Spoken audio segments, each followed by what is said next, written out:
అందువల్ల ఒక ఉప సర్పంచ్ ఎన్నికలకు కూడా పెద్ద ఎత్తున గొడవలు జరుగుతున్నాయి అక్కడ ఆంధ్రప్రదేశ్లో. సో ఈ నేపథ్యంలో నిన్న అక్కడికి వెళ్ళినప్పుడు జగన్ ఏంటంటే అక్కడ ముందు నుంచి కూడా రామగిరి ఎస్ఐ సుధాకర్ యాదవ్ అతని మీద తీవ్ర విమర్శలు ఉన్నాయి.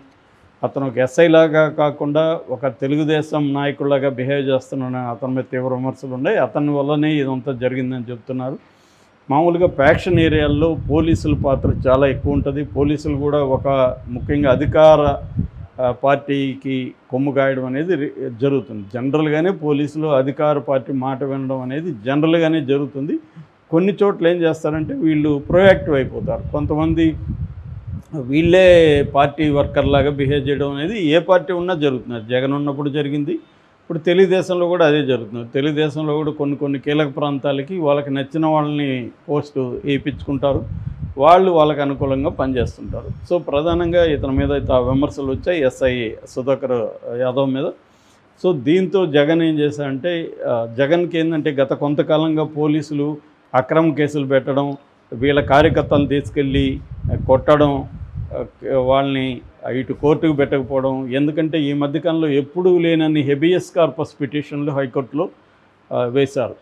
కోర్టే అనింది ఒక్కరోజే ఇన్ని హెబియస్ కార్పస్లు రావడం ఏంటని హైకోర్టే వ్యాఖ్యానించింది. అట్లాగే చాలా పోలీస్ స్టేషన్లో కొడుతున్నారు, సీసీటీవీ ఫుటేజ్ సబ్మిట్ చేయమంటే కూడా చేయట్లేదని కూడా హైకోర్టు సీరియస్గానే వ్యాఖ్యానించిందంటే మనకు అక్కడ లా అండ్ ఆర్డర్ సిచ్యువేషన్ ఆంధ్రప్రదేశ్లో ఎలా ఉందో అర్థమవుతుంది. అంటే వైసీపీ పార్టీని కింద నుంచి పైదాకా నడుములు విరగ్గొట్టేయాలనేది తెలుగుదేశం ప్రభుత్వం యొక్క కూటమి ప్రభుత్వం యొక్క లక్ష్యం. దానికోసం ఎవరిని ఉపయోగిస్తారు? పోలీసులను ఉపయోగిస్తారు. ఇదేం కొత్త విషయం కాదు. గతంలో కూడా పోలీసుల్ని మావోయిస్టుల మీద, పౌర సంఘాల మీద, ప్రజా సంఘాల మీద, పౌర సమాజం మీద ఎవరు ప్రభుత్వ విధానాలను ప్రశ్నిస్తే వాళ్ళ మీద పోలీసుల జులుం అనేది ఎప్పటి నుంచో ఉంది. మేము చాలాసార్లు పోలీసు లాకప్ డెత్ల మీద అనేక పనిచేసాం. సో లాకప్ డెత్లు కావచ్చు, పోలీస్ వైలెన్స్ కావచ్చు, పోలీస్ అట్రాసిటీస్ కావచ్చు, ఎప్పటి నుంచో. ఈ నేపథ్యాన్ని మనం అర్థం చేసుకోవాలి. ఈ నేపథ్యం ఉన్నప్పుడు ఎవరైనా అలాగే స్పందిస్తారు. ఈ గతంలో లోకేష్ భిన్నంగా ఏమైనా స్పందించాడా? లోకేష్ కూడా రెడ్ బుక్ పెట్టి మీ పేరు రాస్తున్నా, డైరెక్ట్గానే చిత్తూరు ఎస్పీ నీ పేరు రాస్తున్నా, నిన్నే ఫస్ట్ నీ అంత చూస్తానని అనలేదా? సో అదేవిధంగా ఇప్పుడు జగన్ కూడా అదే అన్నాడు. అంటే జగన్ ఏమన్నాడు, మీ బట్టలు ఊడదీస్తాం, మీరు మీ సింహాల మీద మీ టోపీలో ఉన్న సింహాలకి సాల్యూట్ చేయాలి, కానీ చంద్రబాబు సాల్యూట్ చేసి చంద్రబాబు వాచ్మెన్ లాగా మీరు పనిచేస్తే మాత్రం మా ప్రభుత్వం, చంద్రబాబు ప్రభుత్వం ఎల్లకాలం ఉండదు, మాది వస్తుంది, మాది వచ్చినప్పుడు మీ బట్టలు ఊడదీసి యూనిఫామ్ విప్పి కోర్టు ముందు నిలబెడతాం, మీ ఉద్యోగాలు ఓడగొడతాం అనేది జగన్ మాట్లాడాడు. ఇందులో ఒకటి నేపథ్యం వచ్చి ఈ బ్యాక్గ్రౌండ్ అంతా ఉంది. అంటే గత కొంతకాలంగా వైసీపీ నాయకుల్ని పోలీసులు పెద్ద ఎత్తున అరెస్ట్ చేయడం జరుగుతుంది.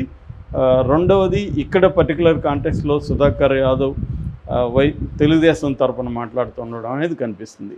ఈ నేపథ్యంలో మాట్లాడాడు. అలాగే ఒక ఫ్రస్ట్రేషన్ కూడా జగన్లో పెరిగిపోతుంది. ఎందుకంటే నేను చాలాసార్లు చెప్పాను, చంద్రబాబుకి జగన్కి తేడా ఏంటంటే చంద్రబాబుకి ఉన్న వ్యవస్థల మీద పట్టు ఇంకే రాజకీయ నాయకుడికి ఉండదు. అతను అధికారంలో ఉన్నా లేకపోయినా వ్యవస్థల మీద పట్టు అనేది చంద్రబాబు బలంగా ఉంటుంది. వ్యవస్థల్లో మనుషులు ఉంటారు.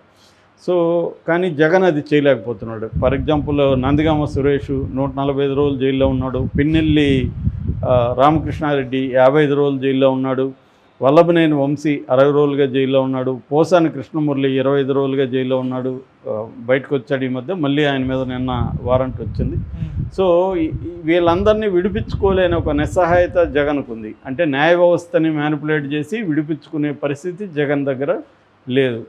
సో వీళ్ళేమో రకరకాల అక్రమ కేసులు పెట్టి ఒకే కంప్లైంట్లో ఒకే రకమైన నేరానికి అనేక చోట్ల కంప్లైంట్లు ఇచ్చి ఒక మోడస్ ఆపరెండికి తెరలేపారు.